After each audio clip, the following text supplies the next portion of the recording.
friends from the Communications Network. Happy August. Hope you're all doing well. Thanks so much for being with us for today's Communications Network webinar. It's got a fancy title, Advancing Advocacy, How to Win Narrative Battles and Know If You're Winning.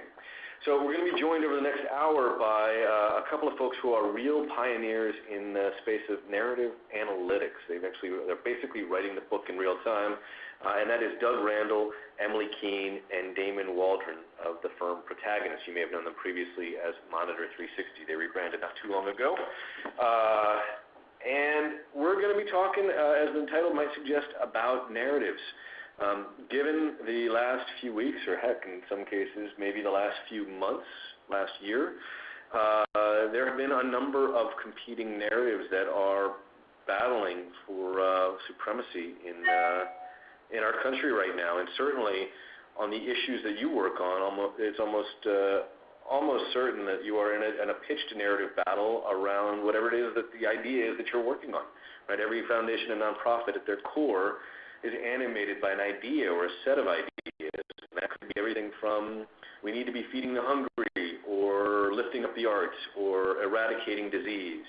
And while those all might be broadly held beliefs, as you know from the work that you do, not everybody always believes that or always believes in the exact path to get there. And narratives are oftentimes a way that we build beliefs and settle in and work towards or against these ideas coming to fruition. So over the next hour, we're going to cover a few things. I promise. We are going to talk about how to understand your narrative landscape in a quantifiable way. So we're going to do a little bit of math. How you can best craft narratives that are going to resonate with your audience, and how to design a framework to measure the impact of your narrative strategy. And if you don't have a narrative strategy by the end of this hour, hopefully it's quite clear to you you need one. So before we get underway and I hand it off to Doug, Emily, and Dave, just a couple quick housekeeping logistical items. We have a full house today. I think about 500, 600 folks have signed up for this thing. So there's a lot of you here, and we're grateful to have every one of you. But it means to send questions in, we're going to need you to do it in a slightly orderly way, and that is to type them in the chat box, which you will find on the lower left-hand corner of the screen. Presuming that you are joining us using the webinar technology. So type your questions in there, and we will get to as many as we can. We can also, we'll be paying attention to you. We're on Twitter. You can ask questions there. I've got it open right now. We are organizing ourselves around the hashtag ComNetLive. That's the #ComNetLive.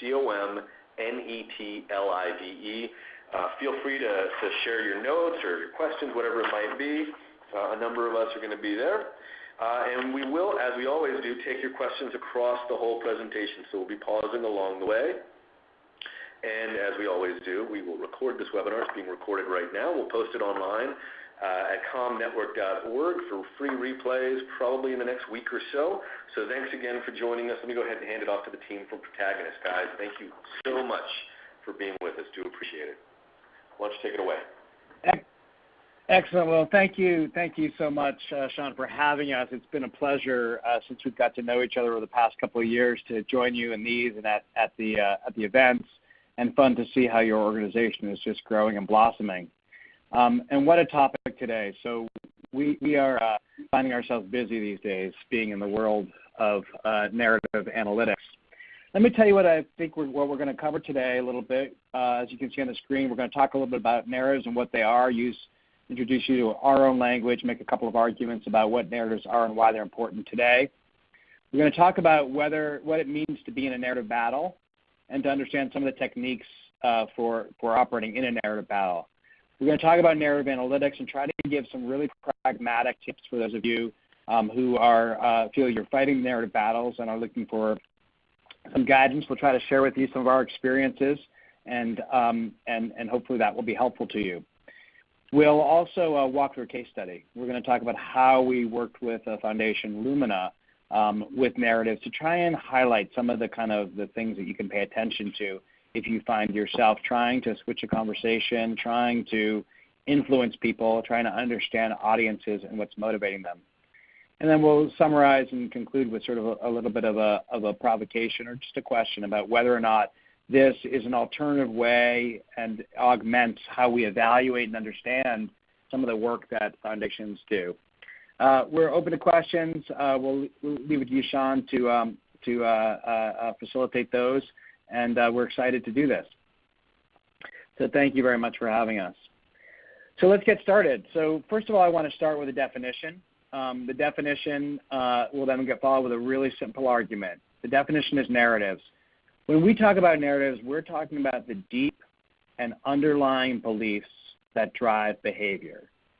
Deep as in what's beneath the surface, underlying as in what's beneath the surface, and beliefs as in not necessarily fact, but what someone thinks to be reality, their logics, their understanding. And then those are only interesting if they're driving some sort of behavior. We're after understanding that. The argument is pretty straightforward. We believe that today's world is driven by narratives.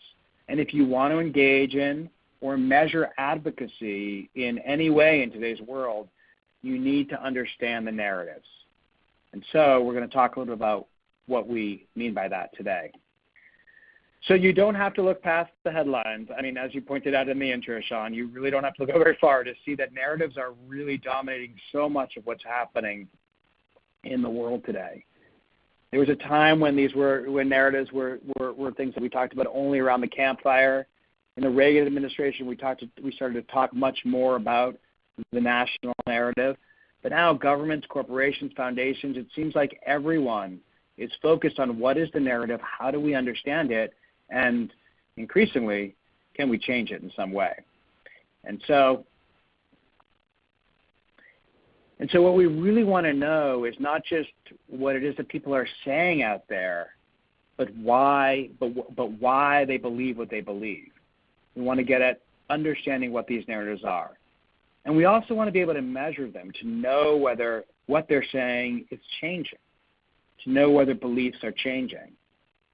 And then we can start to have an impact on the issues that we care most about and the things that matter most to us. So the big question that we want to ask today is, are you in a narrative battle? And the reality is that's a bit of a rhetorical question, because we're going to argue that the answer to that for most of us is yes. So that introduces the next part of the argument, which is that foundations and nonprofits are generally living in narrative battles. That is, you're trying to shape people's beliefs in some way, usually, almost always, to do some good in the world or for some larger purpose. But it's a battle. It's a battle because in order to get people to do something different, you need to change their narrative. You need to tap into their beliefs in some different way and or change them in order to act differently. And that is, in essence, a battle. So there are obvious battles, right? Climate change is a great example. There are narratives about the science of climate change, the religious implications of economics, all kinds of narratives connected to climate change. And we all know and generally understand that that is a narrative battle. And that foundations are generally trying to win some battles like that. And that extends to other things, right? Education, healthcare, the wall, war, race, the list goes on and on of narrative battles that are very clear. But I think there's also some more subtle narrative battles that we are fighting in a way, right? One's focused on just changing people's minds, sometimes where the opposition isn't actually arguing so loudly. So these are situations where you just want to understand what people think or believe so you can tap into it. As an example of this, we did some work with the Blue Shield Foundation to change the narrative on domestic violence. And in this, we surfaced narratives about domestic violence. We learned that awareness was very high, but that the problem was that in some cases people didn't know what to do about it. So we needed to shift the narrative a little bit and add a little conclusion of what is the action to be taken, what is the safe action to be taken that people could actually do. And so we weren't really fighting anyone. There aren't that many people saying, no, domestic violence is good, let's plant that narrative. But we were trying to persuade people to understand that there was a different way, that they could change, that if we could tap into a different narrative, we could help people act differently. And there's other issues like this, right? Foreign aid is one of those. There's many of them where we're not actually fighting a foe, but we still are trying to change a narrative. So increasingly, we think that foundations in particular are finding themselves in narrative battles. And I'd be interested to see and hear maybe in the Q&A a little bit about how you guys feel you're fighting narrative battles and how you frame the narrative battles that you're in. So because of that, I kind of want to walk into 6 basic steps to win a narrative battle. And we're trying to talk here about not only our methodology, but how you can do this at any level of scale. Okay, so the first step is to identify the narratives. If you want to win a narrative battle, you better understand what the battlefield looks like, right? You need to find the full range of narratives that are impacting the issue you're addressing. Now, the key here is to create a model of the underlying logics that people have about your issue. So we're not focused on what's true or what the facts can support, which so often people move to. Instead, we're focused on what do people believe, and can we identify what that battlefield actually looks like. The second step in winning a narrative battle is to start to understand the inputs to those beliefs. And for this, what we do is we think about, can we classify all of the data that's coming in to the battlefield, if you will. That is, can we take each article, each tweet, every idea, and connect it to a logic, to a narrative? And if you do this over a long period of time, you start to identify which narratives are being espoused more or less. And you can start to understand what this battlefield is actually looking like, which takes us to the third step, which is to measure the narratives. Now, we like to measure a few different things here at Protagonist. We like to understand how many articles or tweets or posts are happening and how many people subscribe to those. So we want to see what the reach is. But then we also want to understand engagement. We want to understand to what extent are people engaging or connecting with those articles, tweets, or posts, or comments, or whatever, right? Because the engagement means that people actually care enough to take action. So all that gives us a sense for what we call narrative impact, and we have all kinds of algorithms that develop that.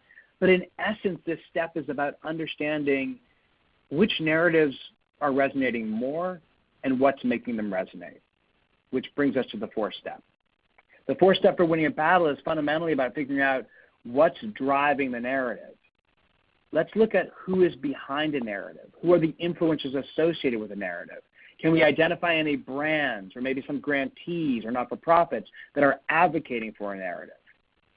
We like to look at the channels. Can we understand, are certain channels contributing more to the volume and the resonance around a narrative? We like to correlate the narratives to events and indicators, fundamentally trying to understand and develop our own model, our own understanding of what is making narratives, belief systems increase or decrease, so that we can get clearer on what's actually happening. The fifth step is to develop a strategy and execute it. We have a bunch of terminology that we use, which we'll talk about in just a moment, but basically a narrative strategy. So we know which narratives we're trying to attach to, undermine, which ones we care about and don't, which ones are holding us back, which are headwinds, which are tailwinds. And we want to be able to figure all that out and then be very explicit about how we're going to change them. And the final part of the program, the final thing that we do is we monitor and learn. In many ways, the most satisfying part of this whole of narrative analytics is once you start to instigate a narrative landscape, once you start to try to impact the landscape, we are able to map what's actually happening. And this is really important. Once you convince yourself that narratives are the things we're trying to change, and you do all this analytic work around narratives, however detailed you may get, then the question becomes, are we changing the narrative? And that becomes the unit of measure. That becomes what's important. Are we changing the narrative? Fundamentally, that's the question. So those are the 6 steps. I want to now talk through a little bit about like some things that we've learned in this process that may be helpful for those of you who are now trying to fight your own narrative battles, or for those of you who are considering deploying some kind of methodology to do that. Okay, so pragmatic ideas that might be helpful to people. So the first is to focus on people's logics and beliefs. There's so much noise out there. So you can skip all the word counts, all the mentions, all the word clouds, because all those do is tell you this topic is hot. But we know racism is hot, and we know diversity is hot, and we know the wall is hot, and whatever issue you want to pick. What we want to know is what is the story? What is the logic and the belief systems? What you need to understand is the beliefs. So here at Protagonist, we use a technology platform with natural language processing algorithms and artificial intelligence to actually surface those. But regardless of what you're doing, the critical thing to do is to find what are those underlying beliefs so you can look for the structured arguments that tell true stories. And those beliefs are coming from all kinds of places. Which brings us to the next point. Next recommendation we have is to connect disparate data types really to those narratives that we talked about. So it's a challenge to connect a New York Times article with a Facebook post and a Twitter feed. They're very different kind of forms, but if you're focused on meaning and structure, you can do that. You can figure out whether when someone is saying something that may be pretty short statement on Twitter, whether that actually connects to a larger belief. And when you start to see those tweets come through over and over again, maybe we can track that a belief system is increasing or maybe decreasing. So the task here is to find meaning in these incomplete stories and connect them with the narratives that you're identifying and measuring. Now, again, the way we do this is we have a clustering algorithm that develops hypotheses that then humans kind of check to make sure that they're all operating. But even if you don't have protagonists, you can do this through intuition and take note of how different sources are providing different types of insight, which is fundamentally what you're after, understanding how those kind of come together.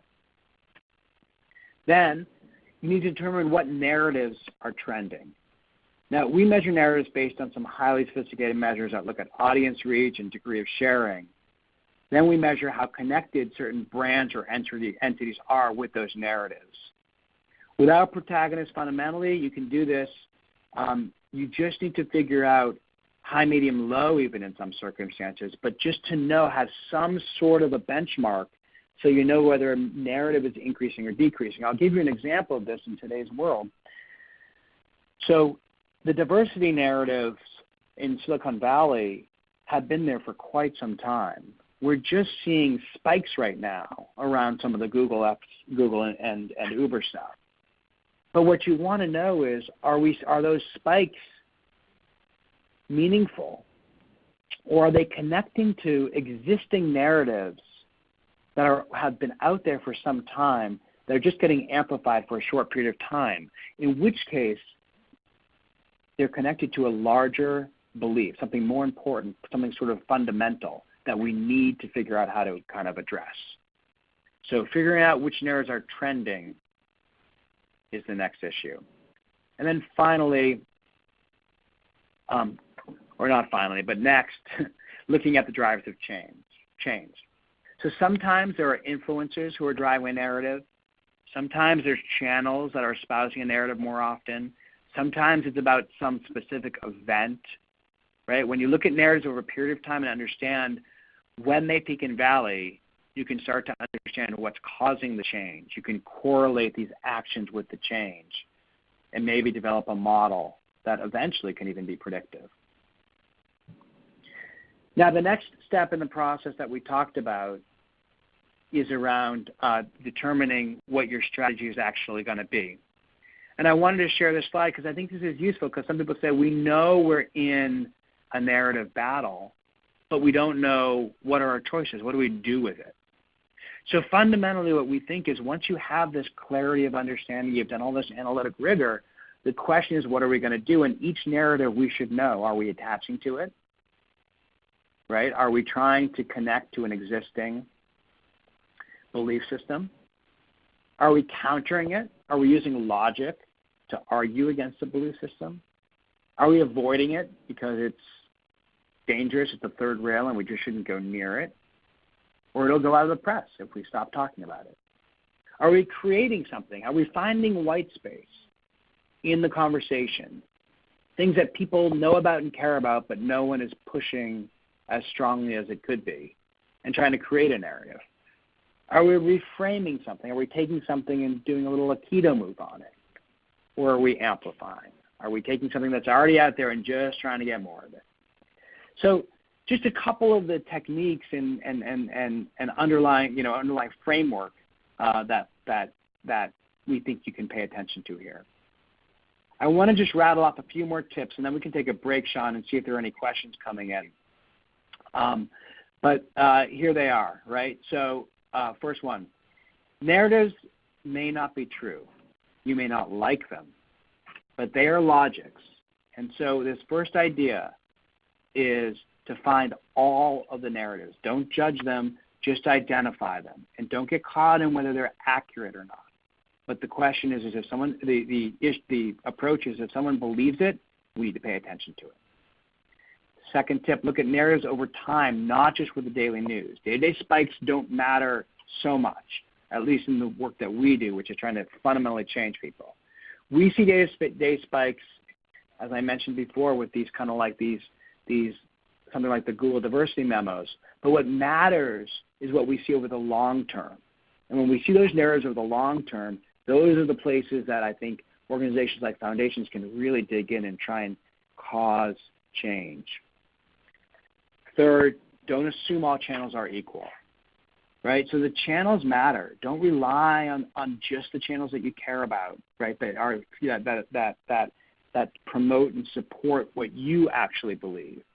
So often we focus on the narratives and channels that we know best, but we need to understand what the other channels are saying. So if you live in a blue state and you're used to blue state communications, let's understand what the narratives are in the red states. And let's get more subtle than that, right? It's not just blue and red, left wing, right wing. We need to understand the full set of beliefs, and often that means looking at broader channels than we typically do. And when Emily speaks in just a moment, we're going to get a chance to find out some ways that foundations sometimes find themselves operating in a set of channels where if they broaden a little bit, they can see the bigger picture. All right, correlating narrative changes with KPIs that actually matter. So if narratives are shifting and nothing else is changing, it doesn't matter. Narratives drive behavior. So we need to understand how they're driving the behaviors that we care about. So we are very, very much believe that we got to take these narratives and figure out what is the connection to the things that matter to our organization. And then finally, finding white space. It's easier than building a new narrative to find what people are already talking about and just connect with it better or differently. So often, and we see this with our corporate customers and foundations, people come up with the creative ideas that they want to, ways that they want to tell the story. We think it's so much easier to tell a story that people are already connecting with. You just need to find what those are. And that fundamentally is what narrative analytics is kind of all about. So I think it's probably a good time to pause and see if there are any questions that are coming up or any discussion we want to have here. And then afterwards we'll move on, and Emily's going to walk through a case study to talk about how we do this in action. And we can come back for questions after that as well.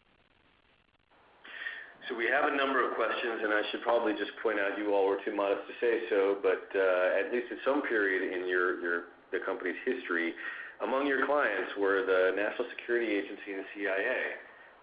It's not just foundations and nonprofits that are thinking about narratives. Narratives have life and death consequences, and there really is a battlefield of ideas happening around the globe. So why don't we start with a question from Sandra, who asks, what tools do you use to determine narrative trends? And I know you guys have some proprietary ones, so maybe we start there, but then also share, is it enough to look at Twitter analytics, or how could you hack what you guys have built from scratch? Yeah, totally. So, I mean, what we've built, the Protagonist platform does is it uses, as I mentioned before, natural language processing and artificial intelligence to identify meaning, right? And then to quantify that meaning, to identify narratives and then to quantify the narratives, right? And so, of course, we strongly recommend the Protagonist platform and working with Protagonist. But if you're not working with us, I think that there's a couple of things that you can do. So you can use your intuition and follow those sort of steps that we were talking about. And I think that media monitoring and any kind of research methodology is sort of a hack that you can use that will get you part of the way there. Of course, we built this to overcome the weakness of those, which is that they don't actually tend to find meaning. They tend to find keywords. So you have to add a step into it, right? Because most of the technologies are great at finding how often is a conversation being discussed, but then there's going to be a human process that you're going to have to inject into that to say, what are the underlying stories that are a part of that conversation? Because the whole key to narratives is to understand what are those logics and be able to track those. So I think technology will be good at finding, lots of media monitoring technologies out there can find how often is a conversation happening, and then you'll apply human judgment to figure out what are those narratives, build that framework out, and then use that to kind of track, maybe do a high, medium, low kind of thing on what's increasing or decreasing. So I think you can string together some stuff that's off the shelf and then, apply human judgment throughout to do a lot of what we're talking about here. So Olivia asks, thank you. Olivia asks, can you speak more to how we determine spikes that are meaningful? So here I think she's talking about if you're actually trying to monitor narratives that are emerging around an issue that you care about, and you see these spikes of activity, as we did fairly recently around Google and Uber, as you'd mentioned. How do we determine if these are connected to a larger ongoing story like sexism in Silicon Valley? Is there a chicken and egg thing here? Is sexism in Silicon Valley on the rise with more discourse around it, or something else? What's going on? Yeah, so this is a great question. I'm glad you asked it. So the issue here is that when it comes to communications, there's basically two games to play. You want to understand the underlying stuff, and then you've got the whack-a-mole game, right? So the daily news cycle just produces stuff all the time. So whether it's the Pepsi ad or the or the Google memo or whatever Trump tweets each minute, like each of those creates a spike. But it's just a spike if it doesn't connect to a larger narrative, right? So we often are talking to customers who say, hey, we just had some bad, something just happened in our company. We got a huge spike, and then it goes away. No problem. But if it connects to a larger issue, then we've got to deal with it. So how do you distinguish that? You need to go back in time and look, what are the issues and what were the narratives that were actually present before this issue occurred? And then when we see the issue spike, we can kind of determine, do we see when it goes back down, do we go back to the same set of kind of normalcy on it? And you can see that in sort of, in data.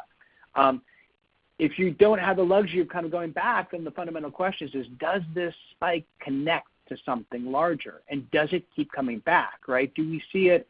Do we see all the drama around Travis at Uber and then Google, and then we kind of keep seeing these articles that are really coming down to a big question about the role of ethics in Silicon Valley and in technology companies? Or are we just seeing, a bad CEO who has bad leadership skills, right? So we know the answer to that. We know this is something larger and bigger because we can see that story has been around longer. So I think it's all about connecting like the day-to-day news to what these underlying stories are, and to find ways of understanding where that connection is tight. Alyssa has a question. She asks, what's the best way to measure narrative trends without bringing your own biases about a topic into the picture? So in other words, how do we not favor things that we know and believe to be true over counter-narratives that may be actually ascendant? Yeah, so another great question. That was sort of the whole idea of narrative analytics was and our company was let's not judge what's right or wrong. Let's not allow our own biases or hypotheses about what's important to drive things, but let's look at the universe of expressions in the world or in the digital universe, and let's see what people are actually saying and then measure that. Because what we'll find there is if we don't bring our own hypothesis and model to the table, but instead let that emerge organically out of what's being said, using the benefits of big data, we will start to understand without significant bias what people believe. And then the issue is to have the discipline to accept that as just the battlefield that you're playing in. And then we, of course, have our own beliefs that we're trying to encourage or discourage or whatever. And then we need to meet that battlefield. We need to go to that battlefield and understand it in its full. And so the trick is to let those narratives form organically and not focus on what could be true or not. And I can't tell you how often we walk in and show someone a very, very strong narrative. I mean, this is certainly true in climate change. In so many situations, we show people a narrative that's strong, and people say, but the facts just don't show that that's not true. And, we quickly say, well, but we're living in a post-fact world. It doesn't matter. Not that we like that, but we are. And so if we're living in this post-fact world, it is the narrative or the story that matters. And so it's looking at these things not as factual, not as factual or not, but just looking at the beliefs themselves as the unit of analysis. Yeah, I think this is a point where I'm going to interject a little something that's worth remembering. I probably say this on almost every webinar, but ever since Richard Nixon was president, we have been measuring political ideology, which is one way that we form narratives and beliefs about the world. But they've been measuring political ideology, and what they've discovered is that remarkably, despite the swings we see in elections and such, American political ideology is fairly stable and has been for, 40-some years. And it breaks down basically like this. 20% of the country self-identifies as liberal or progressive. It probably feels a little bit different if you're living in Boston or San Francisco or maybe New York City. That everybody around you seems to see the world from a progressive or liberal point of view. We know, obviously, based on some recent elections, that's not true. But 20% of the country self-identifies as progressive or liberal. 40% of the country self-identifies as conservative, and what's been interesting is over the last 10 or 15 years, it's been trending further and further towards the right. The intensity of those conservative beliefs has moved further to the right. And then the plurality of American voters, or the American electorate, sits in the middle. So they're persuaded, which means that they're actually the people who live in the middle of this narrative battlefield all the time. Something worth keeping in mind as we move forward. I am really keen to hear Emily's case study from Lumina. So why don't we go ahead? We have a number of questions. I promise we will get to as many as we possibly can. You can send them in through Twitter at ComNet Live as well. But why don't we go ahead? Emily, you want to take it from here, please? Yeah, sure. Thanks. So at Protagonist, we're actually working with the Lumina Foundation to help them better understand the narratives within their battlefield or their landscape.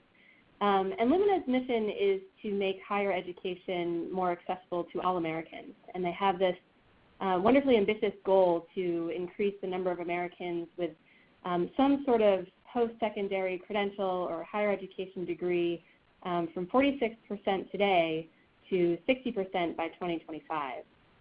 And to do that, they really needed to stimulate enrollment, but their messaging to date has really only resonated among a small circle of academic elite and education policy wonks. They weren't really reaching this target audience that mattered, which is the general public. So to influence more Americans to pursue higher education, they really needed to understand the beliefs that Americans hold about college and higher education in order to influence the discourse and make it more appealing. And so that's where we met Lumina. And I want to walk you through their narrative landscape over the next couple of slides and highlight a couple of things that we saw so you understand what the higher education space looks like from a narrative perspective and really what Lumina was up against. And so what you'll see here is we use technology to look at thousands of pieces of data across traditional media and blog outlets to uncover 7 narratives that really epitomize the various beliefs that Americans hold about higher education. And they're sorted by this impact score. And this is really important because what it did was it allowed Lumina to understand not only what people were talking about, but the strength of each of these narratives within the broader conversation. And we do this to identify narratives to work with, to look at which ones can be ignored, and which ones to be careful not to trigger. So of these 7 narratives, you'll see that 3 were favorable to Lumina's strategic objectives. 2 were relatively neutral, and then there were 2 that were problematic. And these negative narratives, essentially Lumina's opposition in this narrative battle, were really about the high cost of education and the perceived return on investment, and was it really worth it to go to college. Whereas the favorable narratives really centered on shifting the responsibility of funding education back to the state and the federal level, and the importance of getting education for career opportunity and mobility. And all of these narratives were the primary levers we used to change the discourse. And I want to actually walk through one narrative a bit more in depth, just so you see some important elements here. So each narrative has this rich logic and really these key story structure elements that is what makes narratives so sticky and so important when we're thinking about how to work with them. There's this idea of context. So in every narrative, there's this idea that, this is how things used to be, or this is how they should be. There's a complication aspect to it. So something shifted, something changed. And then the narrative ends with this idea of a call to action. So because of this change, we need to change something else, or we need to stand our ground. And this call to action becomes really important in terms of what people who subscribe to these narratives want to happen. And so in this example, education for employment, this is a narrative that we found that tells a very pragmatic story about the need to bridge the skills gap in America. And higher education must do better to prepare students for the workforce. So what we found with this narrative as we looked at content around it is that it operates on more of a societal level than on a personal level. And what that did was it limited its engagement. We found that it resonated less with the general public because people don't feel connected to it. And so all of these elements, the logic structure, the audience engagement, are really critical when looking at narratives. And it helps us inform how narratives should be used to create the optimal discourse.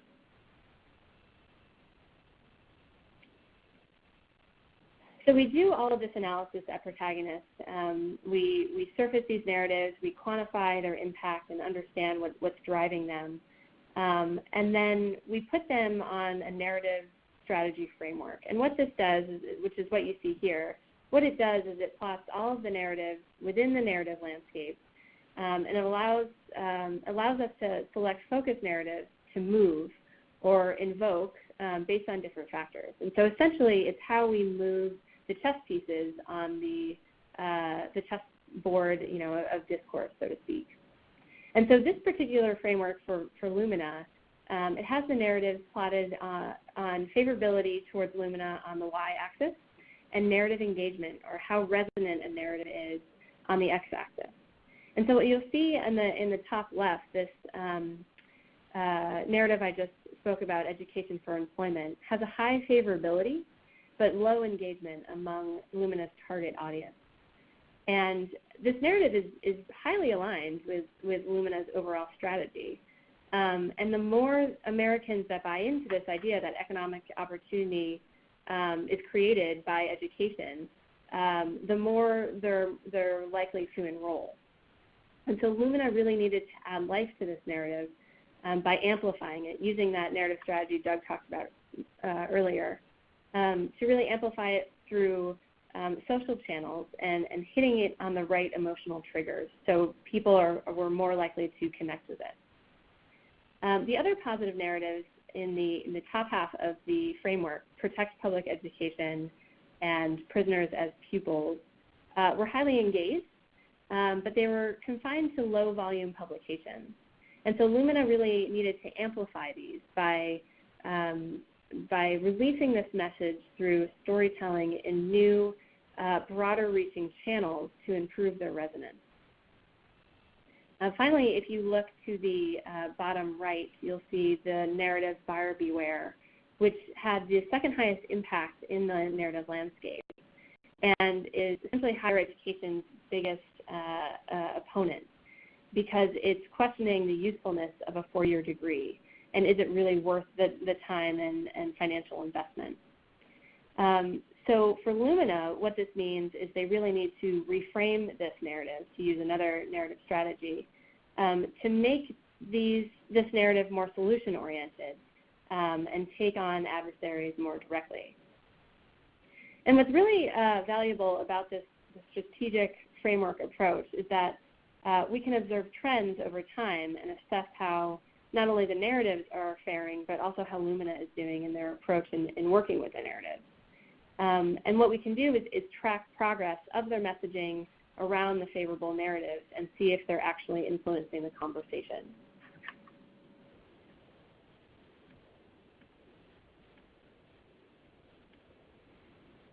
And so by uncovering this idea that the most favorable narratives in the landscape are really tying education to economic opportunity, we used that insight to create a messaging strategy that would amplify those narratives in the conversation. And so we worked with Lumina to create messaging that influenced and continues to influence the discourse around the merit of higher education. And we've seen some pretty remarkable results.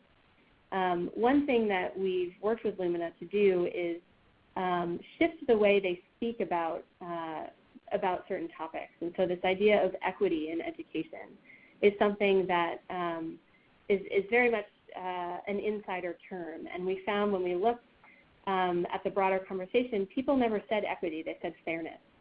And so we've worked with Lumina to influence their messaging in a way that is speaking to people the way they're already speaking, and thus would be easier to connect. So as time has passed and Lumina has implemented this strategy, we've actually seen a 75% increase in the size and impact of the narratives that they set out to amplify, which is just really critical to boost higher education enrollment in previously inactive segments and targets among the general public. So I think this is a really great example of how surfacing the narratives, it's not just about understanding what the narratives are, but which ones are most important and what that intersection is, so you can start to develop a strategy to move forward and push and advocate for your specific agenda.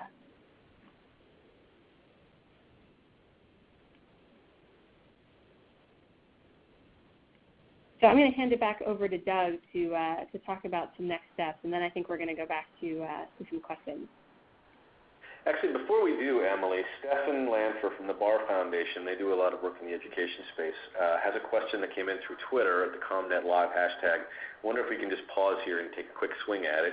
He says, look, I understand that you want to amplify. It makes sense for high engagement and low volume narratives, but why would you also amplify for a low engagement narrative around employment?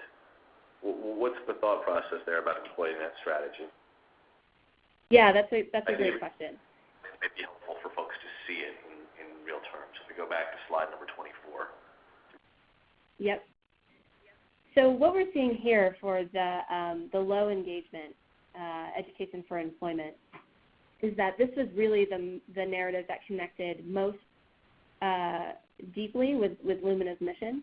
And when we looked at this narrative from a quantitative perspective, we found that the vast majority of this narrative was built on the volume, meaning that there were so many people writing about it, but it was really in this echo chamber because it was really only being shared in education circles, education publications, and really just only getting to people who already believe and understand why influencing and infusing skills-based education into the larger higher education space is so important. And so what Lumina needed to do is broaden that appeal And so because it was only being engaged with so minimally, we worked with Lumina to create a strategy to make this narrative more personal and less policy-based. So how do we, and the assumption there being, if we can get more people to connect and share this type of content online, that's going to push your narrative engagement out further, and you're going to have a broader reach. And so that's why we really wanted to amplify that specific narrative.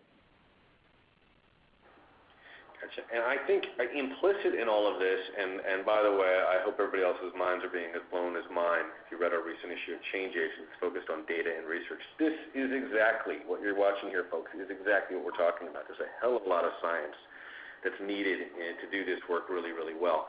But Emily, I presume beyond identifying these narratives, you guys also have a pretty keen understanding of who's perpetuating these ideas, who's really influential on these narratives.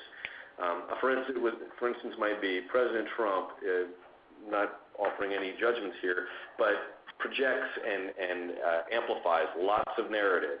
But he's not often actually the person who's initiating them. Is that right? You guys are actually able to trace it back down the rabbit hole and see who's creating these things and who's moving them forward. Is that right? Yeah, absolutely. So we have a number of different ways of looking at that. And so we, as Doug mentioned earlier, we look at specific people who might be considered influencers. So in this space, certain members of the current administration, like President Trump or Betsy DeVos, but they are more, they sort of are a touchstone for tapping into different beliefs. So, for example, a policy announcement will be made and we'll see a narrative spike. So actually we did see this in this landscape when President Trump spoke a couple months ago about pushing apprenticeships more and how that's so important for our workforce. We saw an increase in the engagement around education for employment. So those types of influencers aren't really, to your point, they're not initiating the narrative, but they are facilitating the narrative. But what we can do is look at online not only the authors of these narratives, but different sources and how and different social media channels. So how much is this being shared on Facebook versus Twitter versus LinkedIn, and thinking about the different types of audiences that potentially look at that type of content. And we also are agnostic when it comes to source type. So for this particular case, we have national level publications, we have education, journals and industry rags. We also have college newspapers to understand, what are students themselves saying about these issues. And that's really where we can diagnose and make get some really good insight out of who are the narrative subscribers in this conversation. Gotcha. Thank you very much. Appreciate that. Why don't we go ahead and jump back to, I think we're on slide 26. Sure.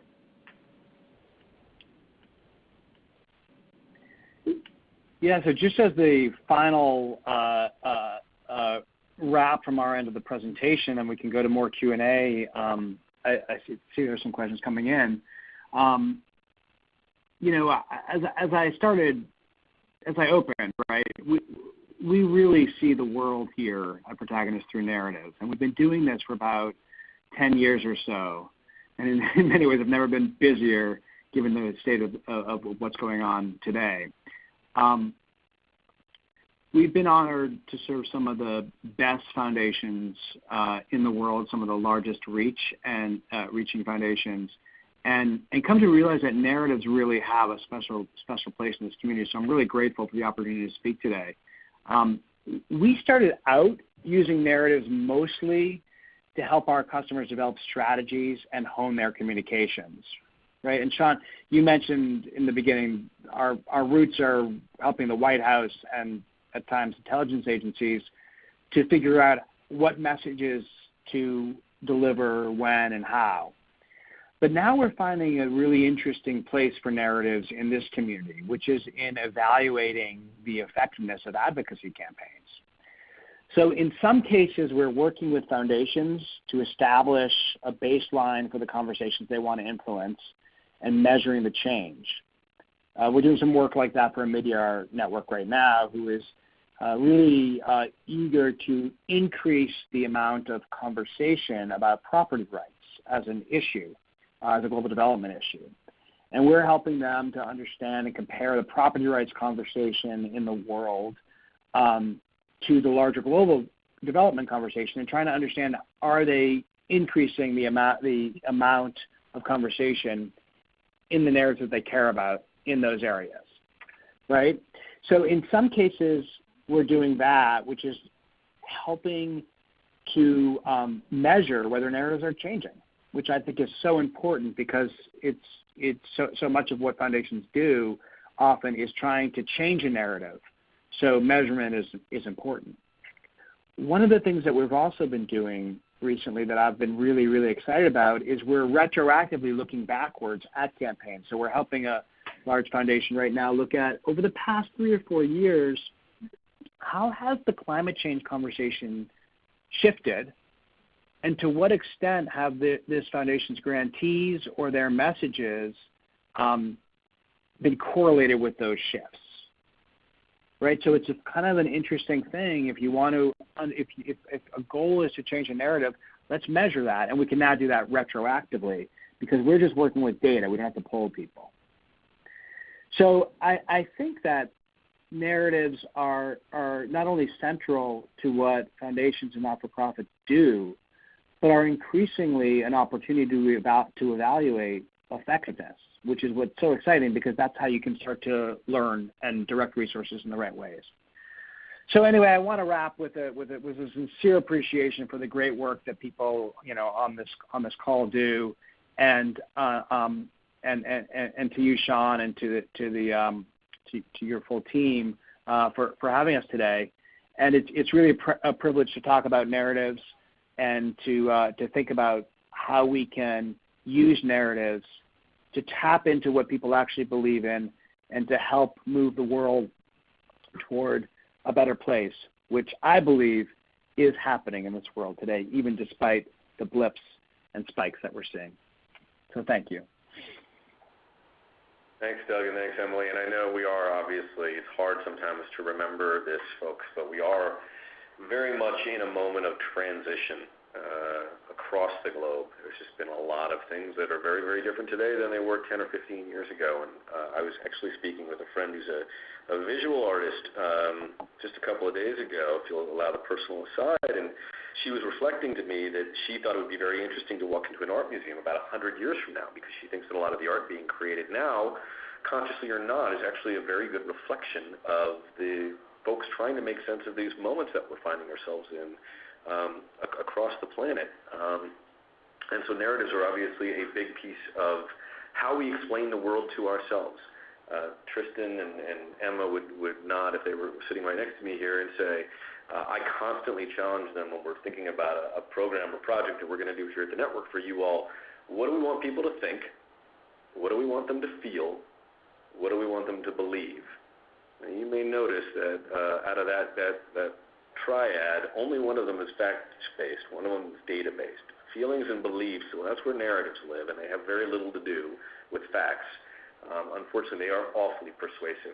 Why don't we go ahead and get to your questions? Let's start with Sandra, who asks, Doug and Emily, can over-amplification of a narrative ever hurt the cause? And if yes, how do you draw the line? So in other words, can you talk about something too much? Can you push a narrative too far?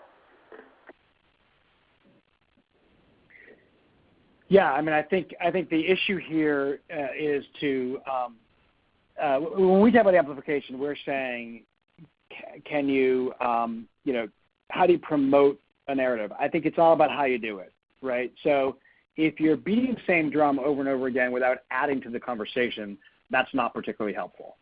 But if you can do something different, right, which is you can start to vary how you connect with this narrative or story, this logic that people believe in different ways. So as an example, if we're trying to encourage people to move in a certain direction on education, we can't just keep saying the same thing over and over again, but we can continually provide new arguments, new ways of talking about things that all subscribe to that same belief system. And honestly, that is one of the things that the current president does quite well, right? So he finds a baseline belief system, and then he kind of starts to go at it in lots of different kinds of ways. So I think that that's kind of the art of things. And I have seen for sure some foundations get caught in a situation where they just keep repeating the same thing over and over again rather than varying that. Now, one of the nice things, to do here is to not only understand what narrative you're trying to say, not only vary it, but get regular feedback on that. Is it getting picked up? Is it getting increasing? Is the narrative impact growing or not? Sarah asks, is your work informed by David Snowden's research on complexity theory and micro-narrative research? Oh my gosh, I haven't thought about David Snowden in a long, long time. So I might be out of date. I knew David when he was in like the sense-making space and trying to kind of, pull in and figure out how do humans make sense of complex issues. But I'm afraid I'm not familiar with his micro-narrative work, but I will read up on it now. So thank you for that. Okay, Doyle has a question. Let's see here. He says, thanks, this is really on point. It is a narrative battlefield. What are your thoughts on how to engage in a battle successfully when your opponent has a much larger arsenal? Also, the question I return to again and again is, it's easy to ride a tailwind, but how do you press into headwinds? How do you make progress or change the weather and use a narrative strategy to shape political change?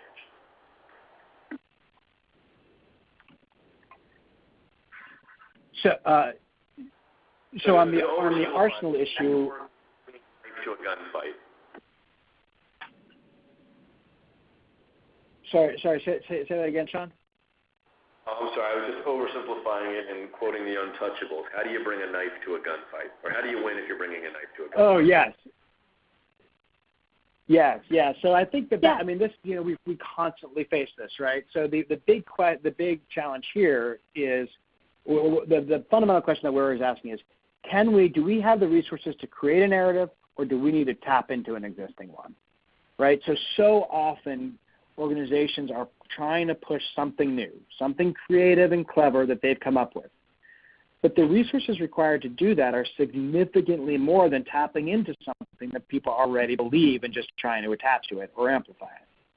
And so if your resources are limited, it's really important to get a clear understanding of what that battlefield looks like, and just jump on the stuff that's going to be most obvious and start to try to associate, what's important to you on that. If it's your brand, often foundations don't care about their brand being associated with these things, but to push to keep moving with the headwind, the tailwinds that are pushing things. So that would be my view on it. Emily, you might have more to add as well. Yeah, I would just say, just building on that point, the more you understand not just the narrative that you are trying to promote and amplify and attach to, but also the fact that what's driving that, you can actually, when you understand the topics and the influencers, that can give you leverage in your narrative space. And so what we found is the more you dig in to the content, not actually dig into your narrative, you'll be able to understand the nuance and what's really resonating with people. So really understanding, what are the common things when you look at why people are sharing specific content.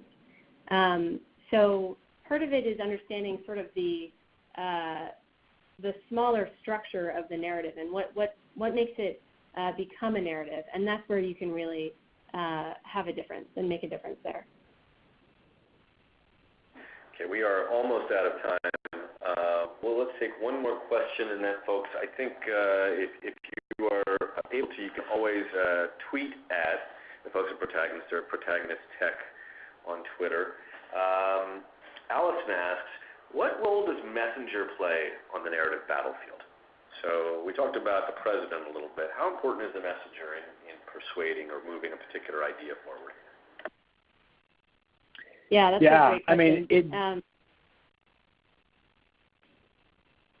go ahead, Doug. Sure, I'll start and then you continue, Emily. Thanks. Yeah, we're in different locations, so we don't have the we can't see one another. I mean, Messenger, people often oversimplify the idea of the influencer and Messenger and just assume, we've got a great dynamic person that they should give this, they should deliver this message. And the trick is this is discoverable with data. And we have a very well-known foundation that we work with dynamic leadership. And we found that sometimes when this leader spoke, he connected to the wrong narrative. And he actually was inadvertently causing a negative association with the issues. And so messenger can be quite important. The critical thing is to match the messenger directly with the narrative and know that they are consistent with one another and going to and working well together. And to use that in your arsenal of strategic decision making, whether this messenger is the right person or wrong person, and how they're going to work. And again, I mean, you shouldn't be surprised to hear this from me at this point in the call. And you can discover that through evidence and data. Emily, you're going to add something as well. Yeah, I would just say this is a great question because again, talking about narratives, we're talking about belief and credibility matters. And so information is more likely to be received favorably when not just the messenger is valued and trusted by the audience, but it has to be the right channel. So it's not just who the messenger is, it's where the messenger is actually delivering the message as well. Thank you both very, very much. We're going to have to leave it there. I suspect I could certainly geek out and talk to you guys for hours. I find this just endlessly fascinating. The good news is, if you are headed to ComNet 17 down in Miami Beach, guess what? So are the folks from Protagonist. We're going to be announcing all the folks participating in the lab, and Protagonist will be among them in just about a week's time, and you'll be able to sign up. If you've been to the conference before, the lab is a place where you can have it's like speed dating. You can go in and have a one-on-one meeting with some super smart folks that are transforming the world in the way that we communicate. And so there'll be some opportunities to sit down with Protagonists for a one-on-one. I think this year we're doing 20-minute sessions. You'll have that available to you across the day on the 28th of September. That's the Thursday. Otherwise, you can find them on Twitter, and we will be making a copy of this webinar, as we always do, available at comnetwork.org in a short period of time. If you would, before you go, there'll be a little survey that pops up on the webinar technology. Please take it, and then we'll be sending you out the slides and everything else in short order. Thanks very, very much for being with us. I know for many of you this has been a tough few weeks. Really appreciate all the good work that we are seeing, I think, on behalf of Tristan, Emma, and I, and the folks on the network board. Thank you for all the work that you all are doing to make the world a better place. It matters a great deal now, perhaps more than ever. So thanks a lot. We'll talk to you all very, very soon, and hopefully see you on the beach.